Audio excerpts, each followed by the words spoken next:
नमस्कार। सबसे बड़ा अखाड़ा में आप सभी का बहुत स्वागत है और मैं हूं आपके साथ अमनदीप। रूस और यूक्रेन के बीच जारी तनाव के बाद एक बार फिर से युद्ध का खतरा मंडरा रहा है।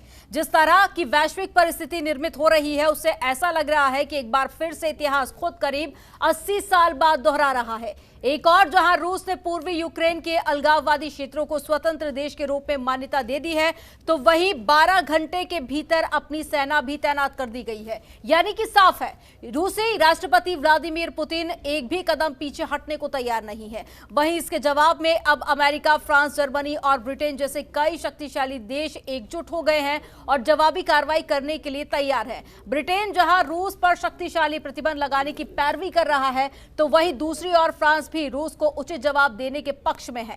साथ ही संयुक्त राष्ट्र संघ भी रूस के फैसले को यूक्रेन की संप्रभुता और अखंडता का उल्लंघन मानता है। रूस और यूक्रेन के बीच जंग के हालात बनने से तीसरे विश्व युद्ध का खतरा भी खड़ा हो सकता है। वो इसीलिए क्योंकि ब्रिटिश पीएम बोरिस जॉनसन पहले ही कह चुके हैं कि रूस दूसरे विश्व युद्ध के बाद यूरोप में सबसे बड़ी जंग की तैयारी कर रहा है। यूक्रेन की रक्षा के लिए अमेरिका, फ्रांस, ब्रिटेन और साथ ही जर्मनी जैसे नाटो देशों ने अपनी सेनाएं भी भेज दी है। यानी कि साफ है, ये विवाद इसी तरह जारी रहता है और शांति वार्ता के जरिए समाधान नहीं निकलता है तो दुनिया एक बार फिर से तीसरे विश्व युद्ध की ओर आगे बढ़ सकती है। वहीं चीन भी अब खुले तौर पर रूस के समर्थन में आ चुका है। रूस एक बार फिर से शक्तिशाली हो, ऐसे में अमेरिका कभी नहीं चाहता है। पहले दो विश्व युद्धों की बात करें तो पहला विश्व युद्ध 1914 से 1918 के बीच हुआ था और इसका मुख्य कारण लगभग यही क्षेत्र था। उस समय एक और जहां जर्मनी, ऑस्ट्रिया, हंगरी, तुर्की, बल्गारिया शामिल थे, तो वहीं दूसरी ओर इंग्लैंड, फ्रांस, रूस, अमेरिका, इटली, रोमानिया शामिल थे। यानी कि मुख्य लड़ाई यूरोप की ही थी और इसका कारण साम्राज्यवाद की नीति थी, जिस नीति पर आज रूस चल रहा है। पहले विश्व युद्ध के दौरान 1 करोड़ सैनिक की जान चली गई थी, तो दूसरे अगर बात की जाए तो काफी ज्यादा नुकसान भी हुआ था।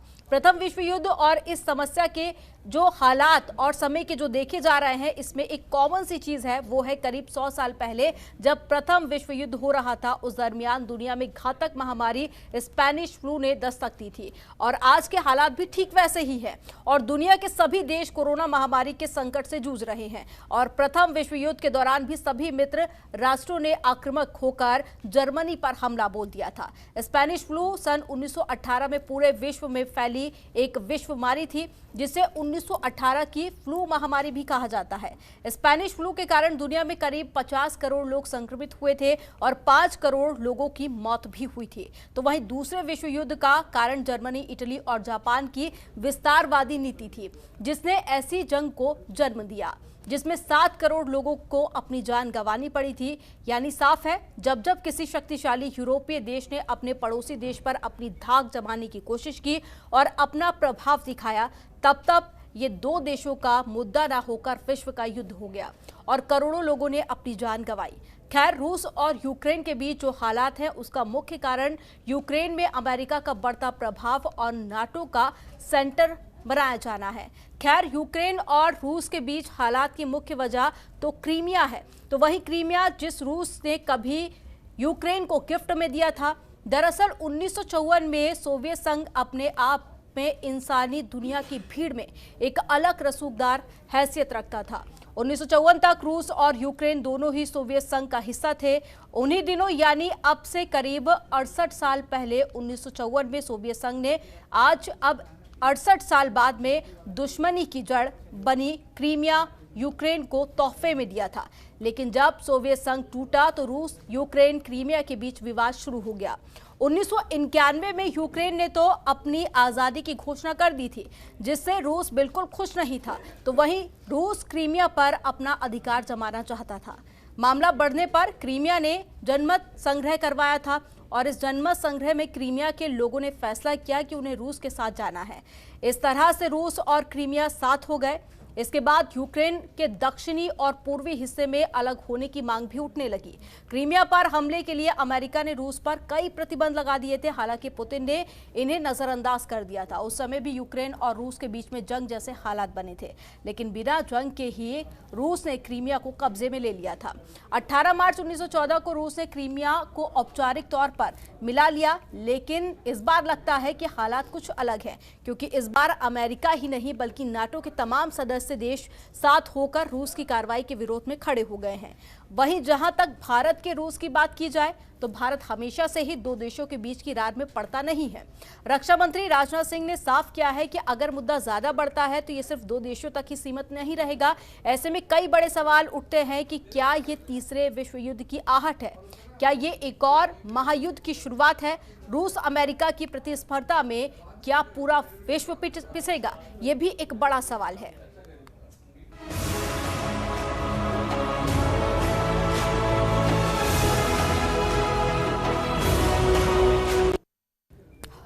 रूस और यूक्रेन की लड़ाई के बीच में अब कई सारे सवाल भी खड़े हो रहे हैं। उन्हीं सवालों का पहले बात कर लेते हैं, उसके बाद में फिर चर्चा की शुरुआत करेंगे। यूक्रेन पर रूस की चढ़ाई, क्या शुरू हुई नई लड़ाई? पुतिन को चीन का संग, क्या 2022 में होगी जंग? अमेरिका यूरोप साथ, क्या तीसरे विश्व युद्ध की होगी शुरुआत? क्रीमिया की लड़ाई महायुद्ध पर क्यों आई?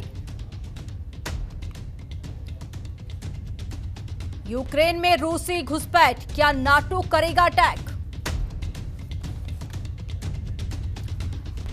नाटो पर रार या अमेरिका से रूसी तकरार?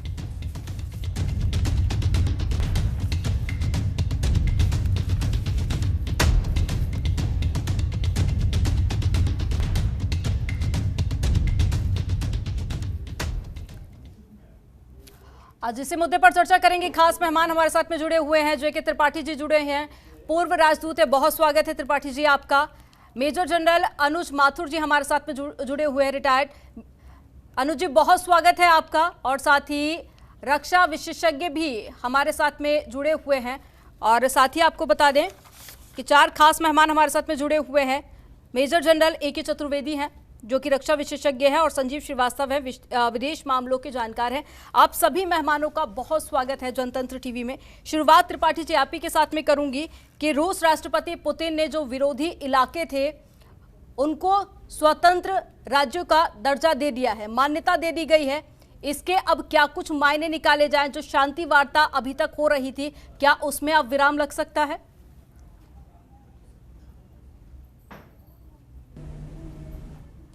कई दिनों में कई चैनल्स में सुन रहा हूँ कि कैची फ्रेजेस लेकर के कि महायुद्ध होगा, विश्व युद्ध होगा, ऐसा होगा, वैसा होगा। एक तरह से दहशत का माहौल पैदा किया जा रहा है। मेरा ये मानना, मेरे ख्याल से काफी लोगों का ये मानना है कि ये महायुद्ध भी नहीं होगा, ये विश्व युद्ध में नहीं बदलेगा, अगर होगा भी तो। क्योंकि आप देखिए पिछले दो युद्ध विश्व युद्ध हुए थे, वो कब हुए थे? सबसे पिछला युद्ध जो है वो 1945 में हुआ था, एटॉमिक पावर के प्रदर्शन के बाद, और उसके बाद अभी तक नहीं हुआ। हालांकि इस स्थिति से भी ज्यादा गंभीर स्थितियां आई। अगर आप सोचें तो नॉर्थ कोरिया साउथ कोरिया के बीच का विवाद आया, क्यूबा में रूस और अमेरिका जो दोनों उस वक्त बड़े शक्तिशाली थे, दोनों पावर सेंटर्स के, पावर ग्रुप्स के हेड थे, वो आमने सामने हो गए, लेकिन वो विवाद भी सुलझा। भारत चीन में भी लोग ये सोच रहे थे कि विश्व युद्ध हो जाएगा, वो नहीं हुआ। भारत पाकिस्तान में नहीं हुआ, अमेरिका वियतनाम में नहीं हुआ, अमेरिका इराक में नहीं हुआ, अमेरिका लीबिया में नहीं हुआ, सीरिया में नहीं हुआ, नगोर्नो कराबाख में नहीं हुआ। यहाँ सब स्थितियां बहुत ज्यादा खराब थी। तो हम सिर्फ ये देखते हैं, सिर्फ एक छोटे से परिप्रेक्ष्य में देखते हैं, बिना इतिहास को जाने, बिना इतिहास पे ध्यान दिए कि विश्व युद्ध हो जाएगा। अरे विश्व युद्ध इतनी जल्दी नहीं होते। दो विश्व युद्ध जब हुए थे उस वक्त स्थिति क्या थी कि उस वक्त देश एक दूसरे पे इंटरडिपेंडेंसी नहीं थी, उस वक्त कम्युनिकेशन नहीं था, उस वक्त पता नहीं था कि किसकी सेना कहाँ आएगी, क्या करेगी। आज स्थितियां अलग है। आज कोई देश विश्व में अलग से नहीं रह सकता, एकदम इंडिपेंडेंट आइसोलेटेड होकर नहीं रह सकता। इसलिए देश एक दूसरे से डिपेंडेंट है एक दूसरे पर, और इसलिए दोनों ही देश जानते हैं, रूस भी और अमेरिका भी, कि अगर युद्ध को बढ़ावा दिया गया, अगर युद्ध बढ़ेगा तो दोनों का नुकसान होगा। क्योंकि कहीं कोई भी दो राष्ट्र अगर युद्ध में सम्मिलित होते हैं तो उनकी इकोनॉमी 10 साल पीछे चली जाती, स्टेट सीधे 10 साल पीछे चली जाती। हाँ, ये बात दूसरी है कि पुतिन एक बहुत महत्वाकांक्षी हैं, और इसलिए उनकी ये महत्वाकांक्षा है कि वो अभी फिर से पुराने रूस को जैसे चीन ने सेंट्रल किंगडम का नारा दिया था, वैसे ही वो सोच रहे हैं कि 1914 से पहले के रूस को बनाए उतना बड़ा। दूसरी ओर बाइडेन के सामने समस्या यह है कि बाइडेन अपनी गिरती हुई पॉपुलैरिटी रेटिंग जो 30% पे पहुंच चुकी है, उसको बढ़ाने के लिए अपने डोमेस्टिक कॉन्स्टिट्यूंसी से को बताना चाहते हैं कि हम क्या कर रहे हैं। और इतना ही नहीं, बाइडेन का अमेरिका का एक ये भी कंसर्न है कि यूरोप में जर्मनी की बढ़ती हुई साख को रोकने के से अमेरिका खुश नहीं है। और इसीलिए जब बाइडेन और इनकी शोल्स की बात हुई, जर्मन चांसलर की, अभी पिछले कुछ दिनों पहले, तो बाइडेन ने बिना किसी सोचे समझे ये कह दिया कि अगर हमला होता है तो नॉर्डर्न स्ट्रीम को हम खत्म कर देंगे। नॉर्डर्न स्ट्रीम देखिए, 2 स्ट्रीम्स हैं जिससे कि 155 अरब क्यूबिक मीटर गैस रूस से आती है। पहली स्ट्रीम चालू हो चुकी, दूसरी साल के आखिर तक चालू हो जाएगी। वो जर्मनी के लिए और यूरोप के कई देशों के लिए लाइफलाइन है। तो नाटो में भी ये नहीं है कि एक छत्र राज है अमेरिका का। नाटो में भी जो प्रमुख 2 देश हैं जैसे कि जर्मनी और फ्रांस, वो आंख मूंद कर अमेरिका के पक्ष में नहीं है। ब्रिटेन और इटली और स्पेन है, लेकिन ब्रिटेन की अब वो शक्ति नहीं रह गई है जो दूसरे विश्व युद्ध के वक्त थी। इसलिए ब्रिटेन का कहना कि महायुद्ध हो जाएगा, ये हो जाएगा, इसकी कोई वो नहीं। एक और बाइडेन कहते हैं कि युद्ध होगा, दूसरी ओर नाटो के फॉरेन पॉलिसी के हेड कहते हैं जोसेफ बोरेल की नहीं युद्ध नहीं होगा, हम शांति चाहते हैं। तीसरी ओर जर्मनी मेडिएट करना चाहता है। तो देखिए, अभी ये युद्ध के निकट भविष्य में संभावना नहीं। ये टेंशन बढ़ेगा, ये स्ट्रेस बढ़ेगा, लेकिन उसके बाद धीरे धीरे ठीक हो जाएगा। अभी दोनों देशों के विदेश मंत्रियों के बीच शांति वार्ता से इसका समाधान निकाला जा सकता है। बहुत बड़ी बात कह रहे हैं त्रिपाठी जी आप। विदेश मामलों के जानकार भी हमारे साथ में जुड़े हुए हैं संजीव जी। त्रिपाठी जी को आपने सुना, क्या त्रिपाठी जी की बात से आप भी इत्तेफाक रखते हैं कि ये कह देना कि तीसरा विश्व युद्ध होगा, ये ठीक नहीं है? जी, मैं बिल्कुल सहमत हूँ। एम्बेसडर त्रिपाठी ने बिल्कुल सही कहा। देखिए, प्रथम विश्व युद्ध और द्वितीय विश्व युद्ध जो हुआ था, उसके भी अपने बैकग्राउंड थे। जैसा कि एम्बेसडर त्रिपाठी ने बिल्कुल सही कहा कि कोई भी विश्व युद्ध होता है तो उसके पीछे की जो परिस्थितियां होती हैं वो धीमे धीमे निर्मित होती हैं। एक लंबा समय होता है, उसके बाद विश्व युद्ध जैसी स्थितियां बनती हैं, विश्व युद्ध हुए हैं। लेकिन वर्तमान समय में जो मेरे विचार से जो सबसे बड़ा परिवर्तन जो आज के विश्व में और 45 के पहले के विश्व में था, वो ये था कि न्यूक्लियर वेपन्स नहीं थे, न्यूक्लियर कंडीशन नहीं थी। आज के समय का जो विश्व है वो न्यूक्लियर कंडीशन में हम रह रहे हैं। और दूसरा, जैसा कि एम्बेसडर त्रिपाठी ने कहा कि ये जो विश्व है एक ग्लोबलाइज्ड वर्ल्ड है, इंटरडिपेंडेंट वर्ल्ड है। तो कोई भी राष्ट्र आइसोलेटेड नहीं रह सकता, कोई अकेला नहीं रह सकता, सभी एक दूसरे के ऊपर निर्भर हैं। तो एक जो पहले तो न्यूक्लियर कंडीशन है, कोई भी अगर विश्व युद्ध होता है, कोई फुल फ्लेज वॉर, यदि मुझे नहीं लगता कि होगा, लेकिन यदि कभी ऐसी कोई अगर कल्पना भी करे तो ये एक म्यूचुअली एश्योर्ड डिस्ट्रक्शन होगा। अमेरिका रशिया दोनों के पास इतने ज्यादा न्यूक्लियर वेपन्स हैं कि यदि उनका इस्तेमाल कभी हो भी गया तो फिर स्थिति पैदा हो सकती है कि वो कोई भी महाशक्ति उसमें नहीं जाना चाहेगी। और 10 साल तो क्या, मुझे लगता है कि वो 50 साल पीछे जा सकते हैं। अगर महाविनाशी युद्ध होता है और सर्वविनाशी युद्ध होता है तो ऐसे में पूरी मानवता सफर करेगी और ये संभव नहीं है। दूसरा, जैसा कि एम्बेसडर त्रिपाठी ने कहा कि जो ग्लोबलाइज्ड वर्ल्ड है, जो इंटरडिपेंडेंट वर्ल्ड है, उसकी वजह से भी युद्ध संभव नहीं है। यदि युद्ध होता है तो ऐसे में जो इकोनॉमीज हैं वो सीवियरली सफर करेंगी, पूरे विश्व में ग्लोबल इम्प्लीकेशंस होंगे। इसलिए कोई भी नहीं चाहेगा कि अपनी इकोनॉमीज को पीछे ले जाया जाए, अपने लोगों का विनाश कराया जाए।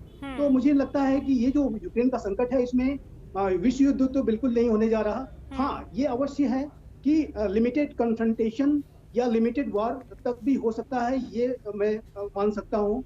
न्यूक्लियर कंडीशंस में भी लिमिटेड वॉर्स हुए हैं। तो यदि रशिया की तरफ से फर्दर प्रोवोकेशन किया जाता है, यदि रशियन ट्रूप्स यूक्रेन की टेरिटरी के अंदर घुसती हैं, या जो डोनेट्स्क और लुहांस्क की जो टेरिटरीज हैं, यदि उनको रशिया अपनी टेरिटरी में मिलाने के लिए फर्दर कोई स्टेप ले लेता है, या यूक्रेन के ऊपर कोई हमला कर देता है, कीव के ऊपर कोई हमला कर देता है, और यदि कुछ आगे सिनेरियो की बात करें तो अगर नेटो की टेरिटरीज भी, जो कि यूक्रेन के बॉर्डरिंग जो टेरिटरीज नेटो की टेरिटरीज हैं, पोलैंड, रोमानिया, हंगरी एटसेट्रा, यदि वो कहीं इसकी जद में आ जाते हैं तो फिर अमेरिका और नेटो इससे मिलिटरली भी रिस्पॉन्ड करेंगे, इकोनॉमिकली तो वो निश्चित रूप से रिस्पॉन्ड करना उन्होंने शुरू भी कर दिया है। संजीव जी, अमेरिका के पर भी तो अब सवाली निशान खड़े होने लगे हैं कि अमेरिका क्या चाहता है, उसको लेकर मैं आगे आपसे जरूर जवाब लूंगी, लेकिन उससे पहले बाकी मेहमान हमारे साथ में जुड़े हुए हैं, उनका रुख कर लेते हैं। की तरफ से, नेटो की तरफ से, अमेरिका की तरफ से जो सैंक्शंस को लगाने के जो स्टेप्स हैं, संजीव जी मेरी आवाज आप तक पहुंच पा रही है? आगे और भी सीवियर इकोनॉमिक सैंक्शंस हो सकते हैं, लेकिन ये मिलिट्री कन्फ्रंटेशन में भी, लिमिटेड मिलिट्री कन्फ्रंटेशन में, लिमिटेड वॉर में भी तब्दील हो सकता है। न्यूक्लियर कंडीशन में भी below the nuclear threshold I think limited wars are possible. Limited war हुए हैं, ये भी हो सकता है, लेकिन फुल फ्लेज्ड वॉर जाहिर है कि कोई नहीं करना चाहेगा और ये संभव नहीं है। ठीक है, मेजर जनरल ए.के. चतुर्वेदी भी हमारे साथ में जुड़े हुए हैं, रक्षा विशेषज्ञ है। चतुर्वेदी जी, यूक्रेन के विवाद पर आपका क्या सोचना है? आपका रिएक्शन भी मैं जानना चाहूंगी, और साथ ही जो सेना को छूट दे दी गई है, सेना तैनात कर दी गई है रूस की तरफ से, उसके क्या कुछ मायने हैं? देखिए, पहले दूसरे सवाल का जवाब मैं दूंगा, उसके बाद मैं पहले सवाल का जवाब दूंगा जी। जो कल रात को उन्होंने डोनेट्स और लुहांस्क को मान्यता दी है इंडिपेंडेंट राज्य की, ये है कि उनकी ट्रीटी हो सकती है, और एज ए रिजल्ट आज उन्होंने रशिया ने अपनी सेनाएं उन दोनों प्रोविंसेस में भेजने की बात कर दी। पहले वो सेप्ट से लड़ रहे थे, अब वो रशियंस लड़ेंगे, क्योंकि शांति वार्ता उसमें जो है करने के लिए, सो कॉल्ड स्थापित करने के लिए रशियन फौजें मांगे, तो एक बहुत बड़ा इम्प्लीकेशन ये है। तो ये हम लोग को जानना चाहिए। अच्छा, दूसरा इसमें एक जो ध्यान देने वाली बात ये है, चाहे वो क्राइमिया था 2014 में, या अभी ये दोनों सेपरेटिस्ट स्टेट जो हैं, ये बेसिकली रशियन स्पीकिंग है। इसमें कल का पुतिन का जो स्टेटमेंट है वो बड़ा इंपॉर्टेंट है, और जो जैसा देखने में आ रहा है वो कह रहे हैं कि हम यूक्रेन से हमारी कोई लड़ाई वड़ाई नहीं है, हम तो चाहते हैं हमारे साथ है, वो हमारे अपने एथनिक स्टॉक है, हमारी भाषा एक है, हम एक, वो इस तरह से। आपको याद होगा 2014 से पहले वहां यानुकोविच थे, जो वो रशियन सपोर्ट वाले थे, अमेरिकन ने उनको हटाया था। जो यूरोप से जो इंटरडिपेंडेंस एम्बेसडर त्रिपाठी ने बोला, जो एनर्जी का है, उसमें एक और नया एक ट्विस्ट आया है कल, कि नॉर्ड स्ट्रीम 2 जो है, जो दूसरी है वो बनने वाली है, 155 वाली नॉर्ड स्ट्रीम 1 तो ऑलरेडी फंक्शनल है। जर्मनी ने भी आज उनका रिस्पांस ये था कि उसको वो सर्टिफिकेशन नहीं देंगे।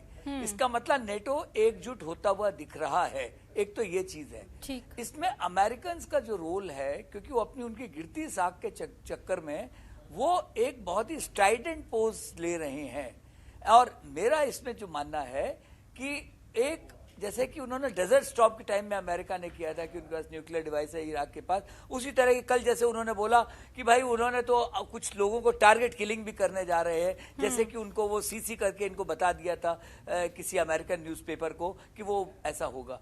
तो मुझे लग रहा है कि सबसे ज्यादा जो इंटरेस्टेड है इस सिचुएशन को प्रेसिपिटेट करने में अमेरिका है, नाटो उनके साथ जा रहा है, लेकिन जो व्लादिमीर पुतिन की 2 कंडीशन थी कि नेटो का एक्सपेंशन, क्योंकि उसकी रेड लाइन है, आप खुद गौर कीजिए कि अगर नेटो, ये इसमें जेम्स बेकर का 1990 का स्टेटमेंट भी याद रखिए कि 1 इंच भी नेटो ईस्टवर्ड नहीं बढ़ेगा, लेकिन उसके उन्होंने उल्लंघन पहले अमेरिका ने किया, उसकी आज कोई बात नहीं कर रहा।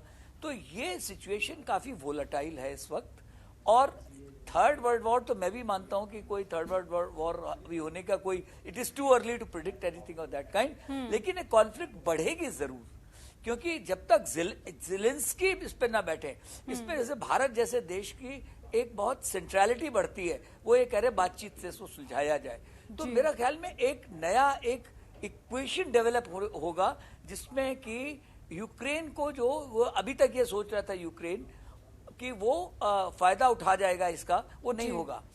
जहां तक हमारा और यूक्रेन का है, यूक्रेन में 20,000 आदमी हमारे जरूर हैं, हमारे 20,000 स्टूडेंट हैं काफी हमारे, लेकिन कोई बोला जाए यूक्रेन एक सिर्फ ऐसा, उसका हमारे साथ कोई वो नहीं। उसने 4 उनके निर्णय में बताता हूं जो हमारे, आपने T-90 टैंक खरीदा रशिया से, उन्होंने T-80 UD जो है पाकिस्तान को बेच दिया। पिछले साल उनके साथ उनका डील हुआ है उनको रिन्यू करने का 700 टैंक का। उसके अलावा उन्होंने gas turbine technology, Varyag class aircraft और एरो इंजन जो चाइना को बेचा है।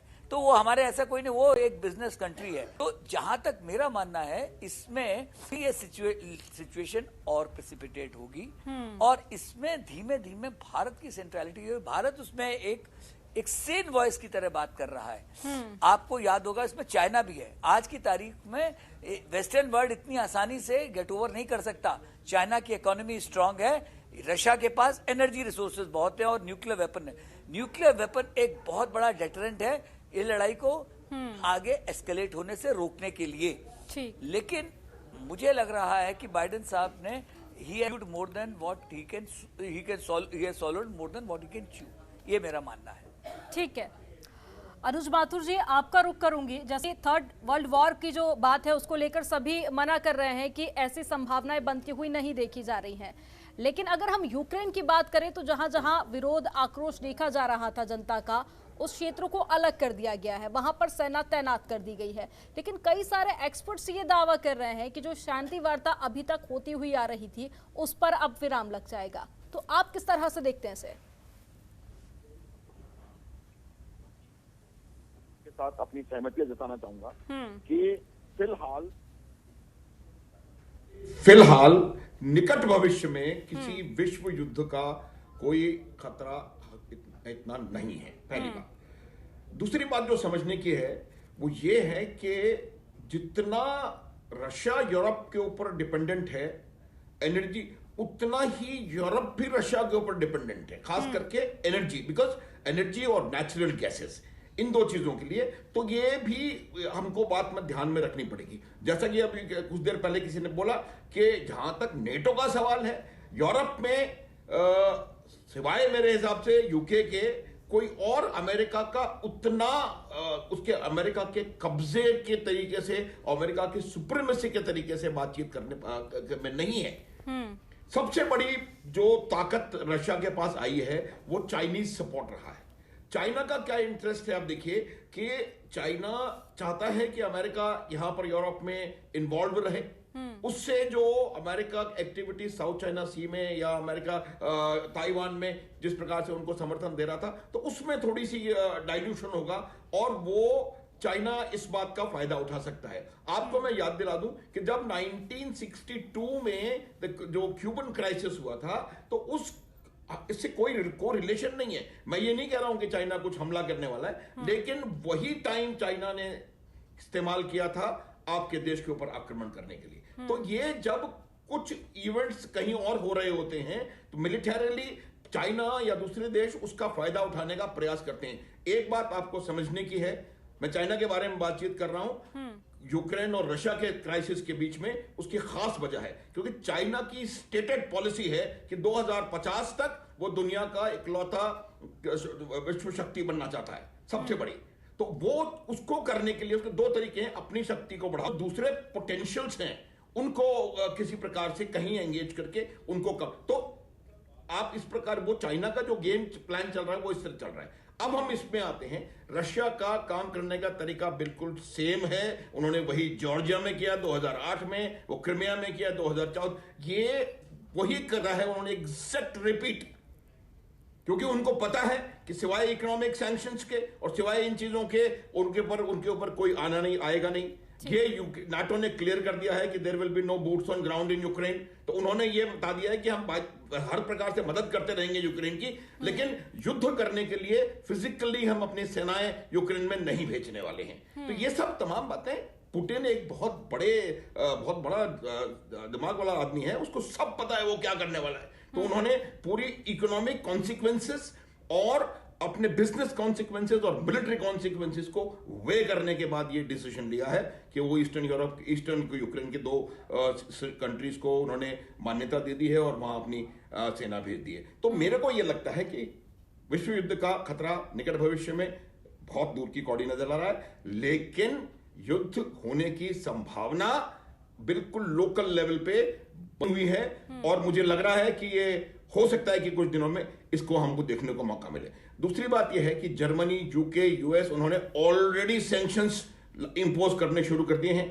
एक फॉरेन मिनिस्टर्स की अभी इस समय कॉन्फ्रेंस चल रही है, मीटिंग चल रही है, जो विच इज बीइंग चेयर्ड, जो यूके का फॉरेन मिनिस्टर है वो उसको चेयर कर रहे हैं। तो ये तमाम चीजें, यूएन ने एक अलग स्टेटमेंट दे दिया है कि इसको it is a blatant intrusion into sovereignty of Ukraine. तो ये तमाम चीजें चलती रहेंगी। मैं आपको याद दिलाना चाहता हूं कि 19वीं शताब्दी में लगभग ऐसी ही सिचुएशन थी। यूके एक बड़ी पावर था, रशिया भी एक बड़ी पावर था, और यूके और रशिया, जैसे शैडो बॉक्सिंग नहीं होता बॉक्सिंग में, शैडो बॉक्सिंग, तो उसको वो लोग उन्होंने नाम दे रखा था ग्रेट गेम। वो आते थे आगे, वो आते थे आगे, अपना इंटरेस्ट, अपना उल्लू सीधा करते थे, लड़ाई नहीं करते थे और वापस चले जाते, वापस हो जाते थे। तो ये जो ग्रेट गेम है या टूर्नामेंट ऑफ शैडोज जिसको कहा जाता था रशिया की तरफ से, उसी प्रकार की परिस्थिति यहां पर मेरे को नजर आ रही है। और युद्ध की संभावना कम है और अपनी अपनी ताकत बताने की को दिखाने का प्रयास जारी है। रशिया चाहता है कि वो अमेरिका को बता दे कि वो अमेरिका से ज्यादा ताकतवर और ज्यादा प्रभावशाली है, कम से कम इस रीजन में और यूरोप में। वाकई में ये वर्चस्व की लड़ाई कहीं ना कहीं अब बनती जा रही है। और जैसा कि आपने कहा कि तीसरे विश्व युद्ध की कहीं तक कोई संभावना नहीं है। अगर ऐसा होता है तो वाकई में ये भारत के साथ साथ बाकी सारे देशों के लिए एक अच्छी खबर हम इसे कह सकते हैं। लेकिन भारत पर क्या कुछ असर होगा, जो मौजूदा हालात बने हुए हैं उस पर भी हम चर्चा करेंगे कि अमेरिका के इंटेंशन को लेकर अब लगातार सवालिया निशान खड़े हो रहे हैं। इससे पहले भी आपने अमेरिका का जिक्र किया था। कई सारे एक्सपर्ट्स तो ये भी दावा कर रहे हैं कि अमेरिका उकसाने का काम करता है। तो क्या इस बात से आप भी इत्तेफाक रखते हैं? अमनदीप, सबसे पहले तो मैं एक चीज आपकी सूचना के लिए बता दूं कि अभी पहले जो जनरल चतुर्वेदी ने जितना कुछ कहा उसका एक शब्द भी मुझे सुनाई नहीं दिया, क्योंकि आपके स्टूडियो के कम्युनिकेशन सिस्टम में कुछ शायद गड़बड़ी है। बहरहाल आपके प्रश्न पर मैं आता हूं कि हाँ, अमेरिका ने उकसाने का काम किया है। मैंने जैसा कि बताया कि 90 के दशक में बिल क्लिंटन ने जब येल्त्सिन के साथ वार्तालाप किया था नेटो को लेकर के, तो बिल क्लिंटन ने ये कहा था, और ये उनके शब्द हैं, कि NATO will not be moving eastward even bye 1 centimetre. ठीक। लेकिन उसके ठीक उलट नेटो ने उसके बाद 14 देशों को सदस्यता दी, पूर्व की ओर बढ़ते हुए अब यूक्रेन तक आ गया है। तो एक तो चीज इस पे पुतिन भी कहते रहे, येल्त्सिन ने भी पहले कहा था कि we have been cheated by NATO. ठीक। और दूसरी चीज ये है कि बाद में भले ही इनके क्लिंटन के विदेश मंत्री बेकर ने कहा, जेम्स बेकर ने, कि नहीं हमने ऐसा नहीं कहा था, लेकिन जर्मनी के विदेश मंत्री जेंसेर ने और फ्रांस के विदेश मंत्री रोनाल्ड ड्यूम ने साफ साफ कहा कि इनकी उपस्थिति में कहा गया था। और इतना नहीं, अमेरिका के रूस में स्थित राजदूत जो हैं उन्होंने भी ये उस वक्त कहा, कॉन्ट्राडिक्ट किया उन्होंने अपने ही विदेश मंत्री को, और उन्होंने कहा कि नहीं, ये बात हुई थी और नेटो ने ये प्रतिबद्धता जाहिर की थी कि उसका अब आगे विस्तार पूर्व की ओर नहीं होगा। ठीक। तो अगर और रूस की आशंकाओं को ध्यान रखा जाएगा तो अब नेटो निश्चित ही कि रूस को उकसाने का काम कर रहा है। और आप एक चीज देखिए, जब ये चीज शुरू हुई तो शुरू में क्या समाचार आया कि अभी 2 दिन पहले कि वहाँ बॉम्बिंग हुई है स्कूलों पे और वहाँ के रहने वाले रूस की ओर भाग रहे हैं। दोनों दक्षिणी प्रांतों के रहने वाले रूस की ओर भाग रहे हैं। अब अगर वो लोग जो कि जहाँ की रूस का बाहुल्य है, रूसी भाषा बोलते हैं और जो रूस की ओर हैं, अगर वही वहां से रूस की ओर भाग रहे हैं तो इसका मतलब कौन भगा रहा है? या तो यूक्रेन की सेना भगा रही है नेटो की शह पे, या नेटो की ही कोई शक्ति उन्हें भगा रही है, बम्बार्डिंग कर रही है। क्योंकि रूस अपने ही नागरिकों को क्यों बम्बार्डिंग करेगा? ठीक। तो ये एक नैरेटिव बना रहा है अमेरिका रूस के खिलाफ आगे बढ़ने का। और इसीलिए आप देखिए कि कुछ दिन पहले यहाँ तक कि CIA ने तो ये भी कह दिया कि इस दिन 14 या 16 फरवरी के दिन, इस दिन रूस आक्रमण करेगा। एकदम वैसे ही जैसे कुछ टुटपुजी ज्योतिषी भविष्यवाणी करते हैं ना कि इस दिन दुनिया खत्म हो जाएगी। ठीक। तो ये CIA की ओर से ऐसा इंटेलिजेंस फेल्योर, और उसके बाद अभी बाइडेन कुछ कह रहे हैं, नेटो के हेड ऑफ फॉरेन रिलेशंस कुछ कह रहे हैं, बाइडेन के विदेश मंत्री कुछ कह रहे हैं, CIA कुछ कह रहा है। ये कुछ समझ में नहीं आ रहा है कि क्या हो रहा है। और बाइडेन की ओर से, अमेरिका की ओर से, मतलब कुल मिला के यही लगता है कि उकसाने का काम किया जा रहा है, कि उकसाया जाए ताकि रूस एक कदम लड़ाई की ओर बढ़ाए और तब हम नॉर्थ स्ट्रीम को भी नष्ट करें और तब हम रूस को भी ठिकाने लगाएं। लेकिन बाइडेन ये नहीं जानते, शायद ये भूल गए हैं कि अमेरिकी सैनिक विदेश की धरती पर मरने के लिए नहीं पैदा होते हैं। ये अमेरिकी जनता की मांग थी पिछले 15 साल से और इसी के चलते अफगानिस्तान से सेना को हटाया गया और अमेरिका ने कभी भी कोई युद्ध अपनी जमीन पे नहीं लड़ा पिछले 300 साल से, पिछले 200 साल से 250। तो अमेरिका दूसरों के यहाँ जाके फटे में टांग अड़ाता है और वहां लड़ाई करता है। तो ये और इसके साथ साथ एक चीज ये कि नेटो खुद ही एकीकृत नहीं है। ब्रिटेन और स्पेन, पुर्तगाल और इटली को छोड़ करके जो बड़े बड़े देश हैं, जो ज्यादा महत्वपूर्ण देश हैं, जर्मनी और फ्रांस, वो आंख मूंद करके नेटो का समर्थन नहीं करते। ठीक है, इसीलिए ये बढ़ेगा, एस्केलेशन होगा, लेकिन ये युद्ध में नहीं तब्दील होगा। एटलीस्ट ये बड़े युद्ध में तो नहीं तब्दील होगा, ये लोकलाइज्ड वार हो जाए, भले ही छोटे मोटे संघर्ष स्किर्मिशेस हो जाए, लेकिन युद्ध नहीं होगा। ठीक है संजीव जी, आपका रुख करूंगी। भारत के हर नागरिक के मन में ये सवाल जरूर है कि भारत पर इसका क्या असर होगा। हालांकि देखिए, थर्ड वॉर को लेकर तो हर कोई इनकार कर रहा है और ऐसा होना भी नहीं चाहिए, लेकिन जो मौजूदा स्थिति है उसमें आप भारत की भूमिका क्या देखते हैं? आज रक्षा मंत्री राजनाथ सिंह का भी बयान सामने आया, उसके क्या कुछ मायने निकाले जा सकते हैं? देखिए, भारत की जहां तक इसमें स्टैंड की बात है, तो भारत की सरकार ने, भारत के विदेश मंत्रालय ने जो अभी तक का जो स्टैंड लिया है वो बेहद संतुलित है और मुझे लगता है कि भारत यही चाहेगा कि इस समस्या का समाधान नेगोशिएटिंग टेबल पे हो, बातचीत के माध्यम से हो, शांतिपूर्ण तरीके से हो ना। और जहां तक लेकिन यदि मैं ये अवश्य कहूंगा कि यदि ये विवाद फर्दर गहराता है, इसका एस्केलेशन होता है, जिसकी की संभावना दिखाई देती है, तो ऐसे में भारत के सामने भी दुविधापूर्ण स्थितियां पैदा हो सकती हैं कि भारत आगे अब किस तरीके का इस पे रुख व्यक्त करे। और मेरा ऐसा व्यक्तिगत मानना है कि इस पूरे विषय पे महाशक्तियों के बीच में आपस में संवाद की बेहद आवश्यकता है और विश्व में जो एक रूल्स बेस्ड इंटरनेशनल ऑर्डर को सम्मान देने की आवश्यकता है। जो एक राष्ट्र है, जो उसकी संप्रभुता है, जो उसकी टेरिटोरियल इंटेग्रिटी है, उसकी अपनी विदेश नीति को स्वतंत्र रूप से निर्धारित करने का उसका जो अपना अधिकार है, उसका सम्मान होना चाहिए।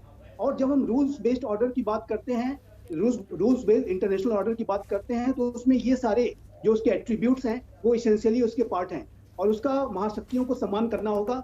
नहीं तो इस तरीके से बलपूर्वक अपने पुराने गौरव को हासिल करने की जो मंशाएं हैं, जो महत्वाकांक्षाएं हैं, ये आगे चल के पूरे विश्व की व्यवस्था में काफी बड़ा खतरा पैदा कर सकती हैं। चाइना इसी तरीके का एग्जाम्पल लेकर के ताइवान के ऊपर, साउथ चाइना सी के देशों के ऊपर चाइना के फॉल्स टेरिटोरियल क्लेम्स हैं, वहां पर वो खतरा पैदा कर सकता है। और मैं ये मानता हूं कि विश्व युद्ध तो तुरंत नहीं होने जा रहा, लेकिन विश्व युद्ध की जो परिस्थितियां हैं वो इसी तरीके की टेंडेंसी से बनती हैं और भविष्य में किसी ऐसी तरीके की स्थितियां पैदा हो सकती हैं जहां महाशक्तियां, जैसे कि जो बाइडेन ने कहा कि यदि अमेरिका और रशिया के सोल्जर्स एक दूसरे को शूट करना शुरू कर दें तो अब विश्व युद्ध, मान लीजिए कि विश्व युद्ध शुरू हो गया है, तो ऐसा स्थिति अगर ना हो तो ज्यादा अच्छा है। लेकिन जो महत्वाकांक्षाएं जिस तरह की दिखाई दे रही हैं, विश्व में जो रणनीतिक अनिश्चितता दिखाई दे रही है, जो महाशक्तियों के बीच में ट्रस्ट डेफिसिट दिखाई दे रहा है, उससे इस तरीके की परिस्थितियां निर्मित हो सकती हैं कि विश्व का जो रूल्स बेस्ड इंटरनेशनल ऑर्डर है वो सिवियरली अंडर थ्रेट आ जाए। और ऐसे में जाहिर है कि ये बेहद खतरनाक स्थिति होगी और भारत के ऊपर भी इसका असर पड़ सकता है। भारत ये इस पूरी बातचीत में अभी तक का जो स्टैंड है वो बिल्कुल संतुलित है, बेहतर है, अच्छा स्टैंड लिया है भारत ने। और भारत हमेशा से एक महाशक्तियों के बीच में संवाद का पक्षधर रहा है और जाहिर है कि भारत यही चाहेगा कि इस समस्या का समाधान महाशक्तियों के बीच में बातचीत के माध्यम से हो। कोई इस तरीके की स्थितियां न बने कि जिसमें कि वो एक दूसरे के विरुद्ध हमले करना शुरू कर दें। ठीक है, चतुर्वेदी जी आपके पास में आऊंगी कि अगर हम पूरे विवाद को लेकर बात करें तो ये सिर्फ अब रूस तक ही सीमित नहीं रह गया है या फिर यूक्रेन तक ही सीमित नहीं रह गया है, कई सारे देशों में इसकी चर्चा की जा रही है। और आज जो एक्शन लिया गया है रूस की तरफ से। उसके बाद में कई सारे देशों ने यूक्रेन के साथ में आने की बात भी कही है। कई सारे देशों की तरफ से राष्ट्रपति, प्रधानमंत्री, कई सारे देशों की तरफ से कई सारे रिएक्शंस भी हमने देखे हैं। तो उसके बाद एक लंबा जो विवाद चला आ रहा है, 2014 में भी हमने देखा, उससे पहले का ये विवाद है। तो क्या आपको लगता है कि अब इसका कोई फाइनल निराकरण किया जा सकता है? क्योंकि काफी लंबा ये विवाद हो चुका है और कई सारे लोग इसमें मारे जा चुके हैं, कई सारे सैनिकों की इसमें कुर्बानियां हो चुकी हैं। तो ऐसे में अब जो मौजूदा स्थिति बनते हुए आप देख रहे हैं, उसमें क्या आपको लगता है कि समस्या का समाधान अब होगा? देखिए, इसमें अगर आप गौर कीजिए कि जो पहले तो एक एक करके हम लोगों को समझने की जरूरत है।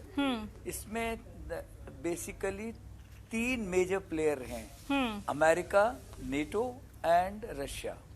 तो अमेरिका जो है सिर्फ वो जो शैडो बॉक्सिंग, जो माथुर साहब ने बोला, बड़ा अच्छा शब्द यूज किया था उन्होंने। अगर आप देखिए कि उन्होंने ट्रूप्स कहा पोलैंड में, ये नहीं कि उन्होंने यूक्रेन में भेजे हो, अमेरिका ने पोलैंड में भेजे। अरे भाई, लड़ाई हो रही है यूक्रेन में, पोलैंड में वो क्या कर रहे हैं बैठे हुए?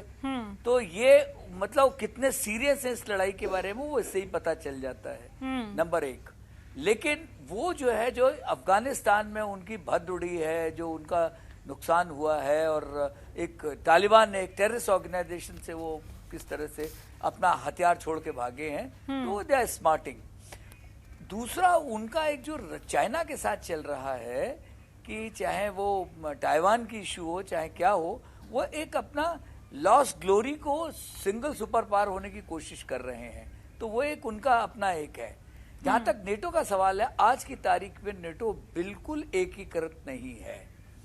लेकिन ये है कि साथ ही जो रशिया है, उसकी जो ये एक एक्सपेंशनिस्ट पॉलिसी है कि ये तो हमारा नेचुरल जिसको कहा जाए स्ट्रेटेजिक ग्राउंड है, यूक्रेन है, बेलारूस है, जॉर्जिया है, यहाँ पे कोई दूसरे को नहीं आना चाहिए।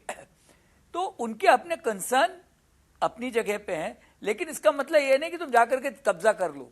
तो ये चीज रशिया को भी समझनी होगी। तो मुझे लग रहा है कि राइट नाउ जो सिचुएशन है वो टेंस जरूर है, लेकिन इरिट्रेवेबल नहीं है।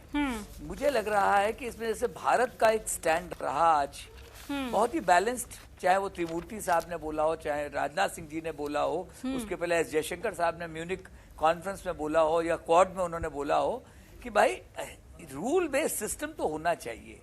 तो उसमें जो वो एक मतलब ये नहीं है कि बता अगर कोई देश में तुम्हारे बंदे हैं तो तुम जाकर एक कब्जा कर लो, वो नहीं हो सकता। सॉवरेंटी बट कंसर्न्स भी रिस्पेक्टेड होने चाहिए। अरे भाई, आपने एक क्लिंटन साहब ने, जेम्स बेकर ने जो बोला था कि हम नहीं 1 इंच भी बढ़ेंगे, और आप आपको खुद वॉयलेट करके आप रशिया के दरवाजे पे पहुंचे जा रहे हो और उसको धमकी देने के लिए। तो इस आज के इंटरनेट में ये चीजें चलती नहीं है।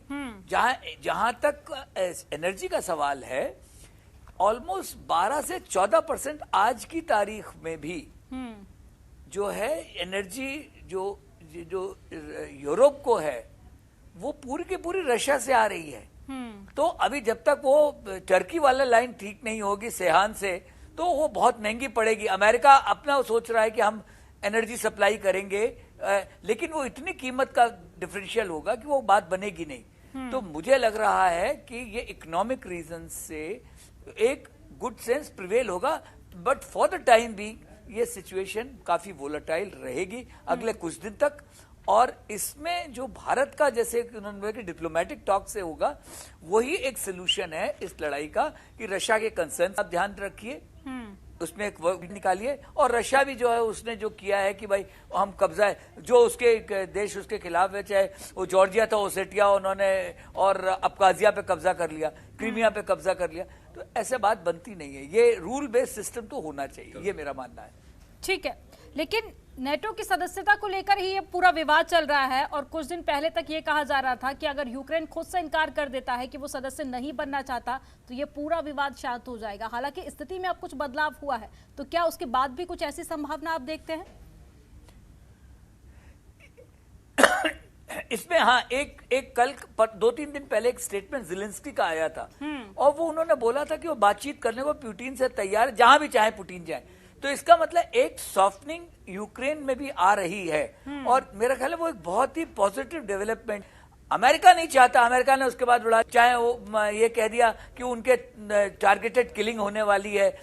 यूके जो उनका एक चमचा है उसने वो एक दूसरी खबर उड़ा दी कि father of all bombs drop करने जा रहा है रशिया, तो वो उसको एस्केलेट करने की कोशिश कर रहे हैं। मेरा ख्याल है कि अगर ज़ेलेंस्की को छोड़ दिया जाएगा तो ज़ेलेंस्की और पुतिन आपस में बात करके नेटो, जैसा आपने बहुत अच्छा पॉइंट बोला कि अगर कल को यूक्रेन ही बोल दे कि अगले 40 साल तक या अगले 100 साल तक हम नेटो का हिस्सा नहीं बनेंगे, तो ये सिचुएशन काफी रिजॉल्व हो सकती है। क्योंकि ये उनका जो बुडापेस्ट एग्रीमेंट हुआ है, जिसके हिसाब से उन्होंने, यूक्रेन ने भी बहुत त्याग किया है, उनके सारे न्यूक्लियर एसेट्स जो थे रशिया के वो यूक्रेन में थे, वो उन्होंने छोड़ दिए।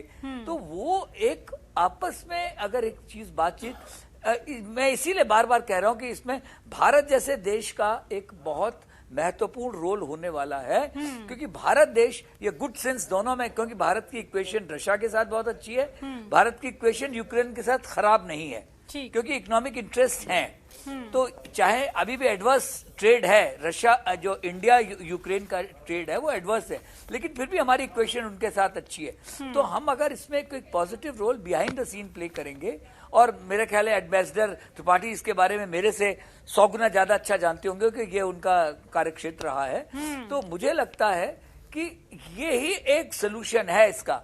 क्योंकि अमेरिका का जो ब्लस्टर है, अमेरिका का जो एक स्मार्टिंग वो अपना वो कोशिश कर रहे हैं, या नेटो में जो यूके कोशिश कर रहा है, फ्रांस और जर्मनी उसके साथ बिल्कुल नहीं है। ठीक, तो अगर फ्रांस जर्मनी नहीं है, बाकी नेटो में कोई बहुत खास, स्पेन पोर्चुगल ये कोई खास मायने रखते नहीं है।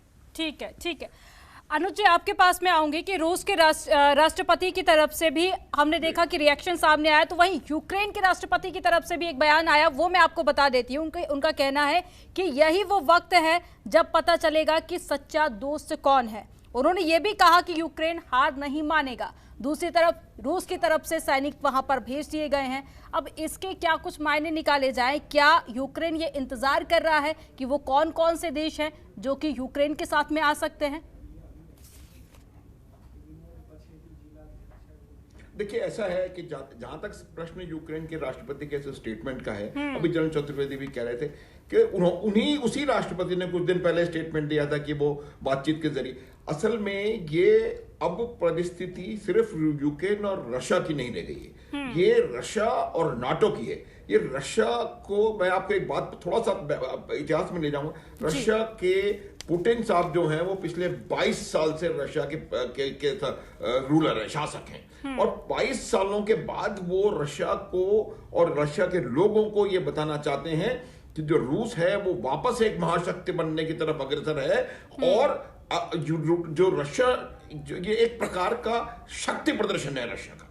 और इस शक्ति प्रदर्शन को मैं दोबारा बताऊंगा, हवा आ रही है पीकिंग, क्योंकि जो निर्भरता रशिया की यूरोप और नाटो देशों पे है, इकोनॉमिक्स के हिसाब से, ट्रेड के हिसाब से, वो उसको एक वेंट चाइना में मिलेगा।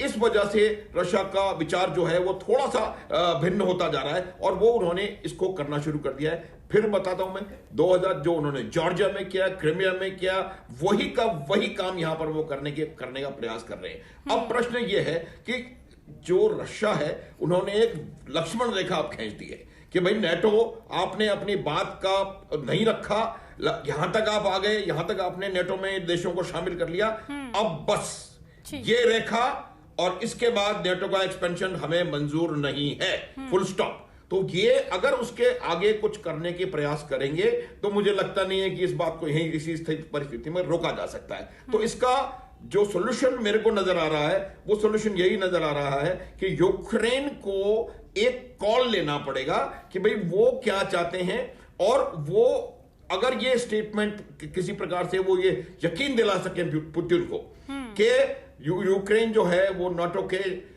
उसमें अम्ब्रेला में नहीं आएगा, और वो अपना इंडिपेंडेंट जो जिस प्रकार से अभी तक चलता चला आ रहा था, उस प्रकार से वो काम त्रिपाठी जी, क्या आपको आवाज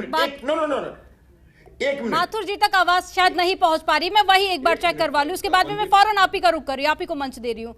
त्रिपाठी जी, क्या आप तक आवाज पहुंच पा रही है बाकी मेहमानों की? माथुर जी, क्या की और चतुर्वेदी जी की पहुंची। ठीक है, तो अभी जो माथुर जी अपना रिएक्शन दे रहे थे वो आवाज आप तक पहुंच पा रही है क्या? ठीक है, मैं एक बार चेक करवा लेती हूँ। माथुर जी जल्दी से अपनी बात पूरी कीजिएगा। हाँ, तो मैं आपको ये बता रहा था कि ये जो अभी इसका जो साधारण सा दिखाई देने वाला सोल्यूशन है वो यही रहेगा कि यूक्रेन और रशिया को बैठ करके ये डिसाइड करना पड़ेगा। इसमें नाटो या अमेरिका का कोई मेरे हिसाब से इतना ज्यादा वो नहीं रहेगा। ऑलरेडी रशिया के जो फॉरेन मिनिस्टर हैं उन्होंने स्टेटमेंट दे दिया है कि किसी भी प्रकार की कोई भी वार्ता अमेरिका या नाटो देशों से नहीं होगी, क्योंकि इस समस्या का समाधान यूक्रेन और रशिया के पास ही है और वही इस समस्या का समाधान कर सकते हैं। लेकिन जहां तक मेरा मानना है ये बात थोड़ी सी बढ़ने की संभावना है, लेकिन आने वाले समय में आप देखिएगा ये सोल्यूशन होगा और इसमें भारतवर्ष की विशेष भूमिका रहेगी। और ये भारत की भूमिका को लेकर आप लोग सभी डिस्कस कर रहे हैं, उसको लेकर मैं त्रिपाठी जी से जरूर जवाब लूंगी, लेकिन उससे पहले हमारे साथ में रक्षा विशेषज्ञ जुड़े हुए। चतुर्वेदी जी, आप कुछ कहना चाह रहे थे, मैं चाहूंगी बहुत संक्षिप्त में आप अपनी बात पूरी कीजिएगा, उसके बाद में फिर त्रिपाठी जी का रुख करूंगी। बहुत संक्षिप्त में कहूंगा, बहुत संक्षिप्त में मैं कहूंगा कि रशिया में जो, अगर आप देखिए जब क्राइमिया भी हुआ था तो पुतिन की रेटिंग, इंटरनल रेटिंग घट गई थी। तो रशिया में भी जो उनकी सिचुएशन है आज की तारीख में उनकी घट गई थी। तो ये जो है ये एक रिफ्लेक्शन उनकी अपनी इंटरनल सिचुएशन का भी है कि जब इंटरनल सिचुएशन उनके खिलाफ हुई है तो वो कोई एक टफ स्टैंड अपने लोगों को दिखाना चाहते हैं, जिससे कि उनका अपनी पब्लिक के ऊपर जो विश्वास, पब्लिक का उन पर विश्वास है वो और मजबूत हो। तो ये चीजें बहुत कॉम्प्लिकेटेड सी हैं, लेकिन ये रशिया को एक कॉल तो लेना ही पड़ेगा यूक्रेन और रशिया के बीच में। ठीक है त्रिपाठी जी, आपका रुख करूंगी मैं कि भारत की भूमिका को लेकर सभी मेहमान यहां पर जिक्र कर रहे हैं कि आने वाले दिनों में हिंदुस्तान की बहुत बड़ी भूमिका रहने वाली इस पूरे विवाद में। आप बेहद बारीकी से और बेहद करीब से इस पूरे विवाद को देख रहे हैं, तो भारत की भूमिका को आप किस तरह से देखते हैं? बता दूं कि अभी तक भारत की भूमिका रही है जो बड़ी बैलेंस्ड रही है, जिसमें भारत ने ये सदा ही इनकार किया कि दो पक्षों के झगड़े के बीच में भारत वहां पर मध्यस्थता करने पहुंचे। और भारत इसलिए नहीं पहुंचता मध्यस्थता करने कि एक तो भारत का एक ये मानना है कि दोनों पक्षों के झगड़ों को आपस में शांति के साथ बैठ करके अक्रॉस नेगोशिएटिंग टेबल डिप्लोमेसी के थ्रू सुलझा लेना चाहिए, एक। और दूसरी चीज ये कि भारत की विदेश नीति भी रही, विदेश नीति का प्रधान बिंदु रहा है कि हम किसी दूसरे दो पक्षों के बीच में लड़ाई में मध्यस्थता न करेंगे और न किसी को अपनी किसी लड़ाई में मध्यस्थता करने देंगे। इसीलिए कश्मीर के मामले पर जब ट्रंप ने भी कहा था और भी कई राज्याध्यक्षों ने कहा तो हमने साफ मना कर दिया था कि हम मध्यस्थता नहीं स्वीकार करते, ये द्विपक्षीय मामला हम आपस में सुलझाएंगे। तो अब अगर हम मध्यस्थता करने के जाएं तो हमारी कश्मीर की पॉलिसी या हमारे स्टैंड पॉइंट पे एक बड़ा प्रश्न चिन्ह हो जाएगा। हाँ, ये हो सकता है कि हम ट्रैक टू डिप्लोमेसी के तहत बिहाइंड द कर्टन, नेपथ्य में हम दोनों पक्षों से बात करें, वो शायद हम कर भी रहे होंगे, लेकिन खुलेआम हम जाकर के किसी की मध्यस्थता न हमने की है और न हम करना चाहेंगे। ठीक है जी संजीव जी, जैसा कि हम हमेशा से देखते रहे हैं कि भारत किसी भी तरह की इंटरफेरेंस नहीं करता है दूसरे देशों में, लेकिन मदद का हाथ हमेशा से उठाता रहा है। इससे पहले हमने अफगानिस्तान का अगर मैं जिक्र करूं तो आपको याद होगा कि भारत ही था जिससे सबसे पहले मदद के लिए आगे आया, वहां पर कई सारे भारतीयों को अपने देश में पनाह दी। तो भारत की नीति क्या कहती है? देखिए, अभी हाल के समय में ही हमारे विदेश मंत्री एस जयशंकर ने क्वाड की एक समिट हुई थी मेलबोर्न में, जो ये मीटिंग हुई थी, उसमें ये स्पष्ट रूप से कहा था कि भारत एक ऐसा राष्ट्र है जो कि एक रूल्स बेस्ड इंटरनेशनल ऑर्डर देखना चाहता है, और ये जो रूल्स बेस्ड इंटरनेशनल ऑर्डर है इसका सम्मान करते हुए ही यूक्रेन संकट का भी हल निकल सकता है, ऐसा मेरा मानना है। मेरा ऐसा मानना है कि ये जो समस्या है इसका समाधान बातचीत के माध्यम से रूल्स बेस्ड इंटरनेशनल ऑर्डर का सम्मान करते हुए ही निकल सकता है, निगोशिएटिंग टेबल पर ही निकल सकता है। युद्ध इसका समाधान नहीं हो सकता।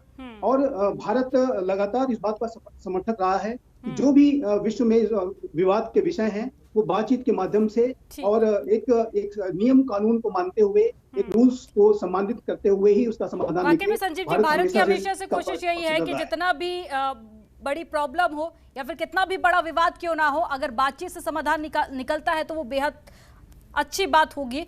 अनुज जी हमारे साथ में जुड़े हुए हैं। अनुज जी, बातचीत से पूरे विवाद का समाधान, निराकरण आप देखते हैं, और इस पूरे मुद्दे को लेकर एक फाइनल कमेंट मैं आपसे चाहूंगी बहुत संक्षिप्त में आप जवाब दीजिएगा।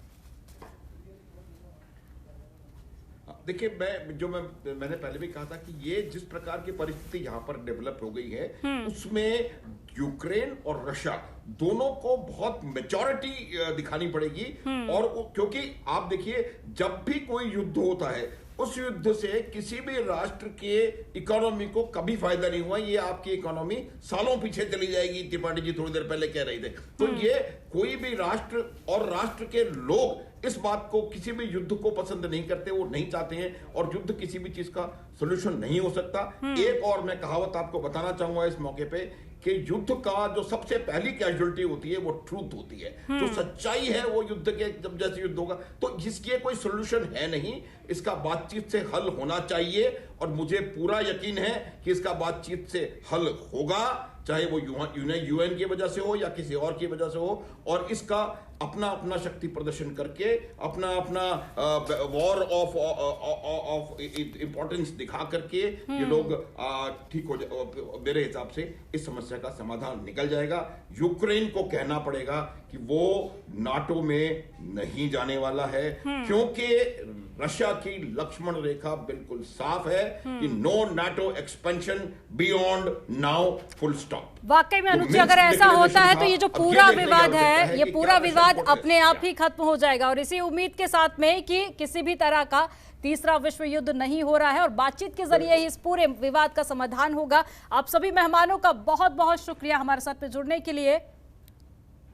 तो लगातार कई दिनों से यूक्रेन विवाद लगातार जारी है। कई सारे देशों की तरफ से भी रिएक्शंस अब एक एक कर सामने आने लगे हैं। हालांकि अब ये विवाद आगे क्या मोड़ लेता है ये तो वक्त बताएगा, लेकिन फिलहाल इस डिबेट में इतना ही। आप देखते रहिए जनतंत्र टीवी।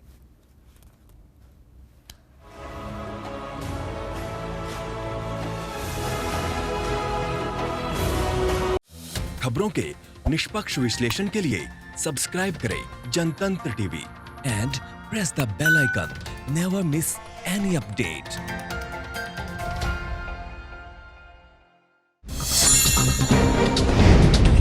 डाउनलोड कीजिए जनतंत्र टीवी ऐप को, जो कि अवेलेबल है गूगल प्ले और ऐप स्टोर पर। अधिक जानकारी के लिए अभी डाउनलोड करें।